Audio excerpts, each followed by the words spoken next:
anak-anak, jumpa lagi dengan saya, Katarina Eni Novianti.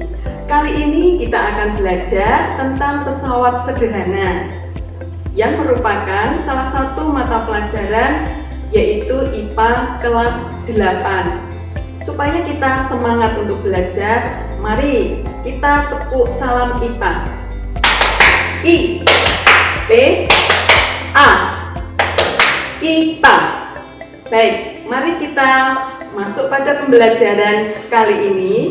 Dari pembelajaran, maka diharapkan siswa mampu 1. Menjelaskan konsep pesawat sederhana dan penerapannya dalam kehidupan sehari-hari.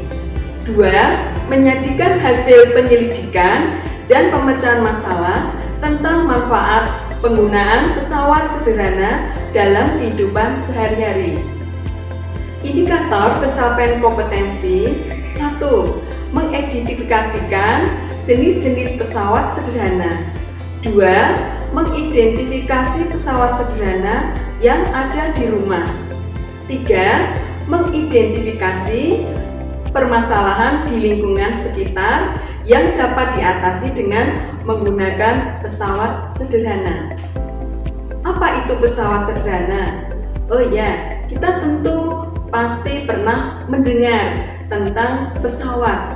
Apa itu ya? Apakah benda yang dapat ditumpangi sehingga kita bisa pergi sangat jauh sekali? Nah, pesawat sederhana kali ini adalah pesawat sederhana alat bantu yang digunakan untuk membantu melakukan aktivitas. Salah satu jenis pesawat sederhana yang paling banyak digunakan dalam kehidupan sehari-hari adalah pengungkit. Mari kita lihat contoh berikut ini.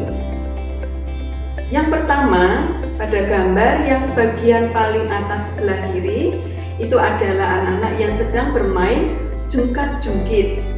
Ketika beban kita mungkin ada yang lebih besar, dia akan selalu berada di posisi bawah. Sedangkan berat badan yang ringan, maka dia akan berada di posisi yang di atas. Maka supaya bisa naik turun, mereka saling menyeimbangkan. Gambar yang kedua sebelah kanan pojok atas, itu adalah anak yang sedang mencungkil paku dengan alat cungkil. Yang di bagian bawah ada seorang ibu yang sedang melakukan pengukuran, yaitu menimbang benda dengan menggunakan timbangan. Alat timbangan yang dipakai untuk mengukur berapa massa benda yang akan diukur. Kalau itu sudah seimbang, maka pada bagian alat tersebut antara yang diukur dengan alat ukurnya sama posisinya. Yang keempat itu adalah tentu tidak asing bagi kalian. Kalian juga sering menggunakannya. Itu adalah gunting, alat untuk memotong pada saat kita memotong benda. Jenis-jenis pengungkit. Oh ya, ini ada kok muncul, ada huruf K, huruf T, huruf B. K itu adalah kuasa atau gaya. T, titik tumpu atau yang sering disebut dengan bagian untuk menumpu. Sedangkan B itu adalah beban. Jenis-jenis pengungkit didasarkan atas letak dari titik kuasa, titik tumpu, dan titik beban. Untuk jenis-jenis pengungkit yang pertama, salah satu contohnya adalah gunting. Kita lihat posisinya, letak dari titik kuasa, titik tumpu dengan titik beban, di mana titik tumpu berada di antara titik kuasa dan titik beban. Untuk jenis pengungkit yang kedua, contohnya pembuka tutup botol dengan posisi atau letak titik kuasa, titik beban, titik tumpu secara berurutan, di mana titik beban berada di antara titik kuasa dan titik tumpu. Jenis pengungkit yang ketiga itu adalah pinset. Nah, posisinya titik beban itu di sebelah kiri, yang di tengah titik kuasa, dan paling ujung sebelah kanan yaitu titik tumpu. Jadi secara berurutan, titik beban, titik kuasa ada di tengah, dan yang terakhir titik tumpu. Nah, kita lihat salah satu contoh pengungkit. Alat ini digunakan untuk memindahkan.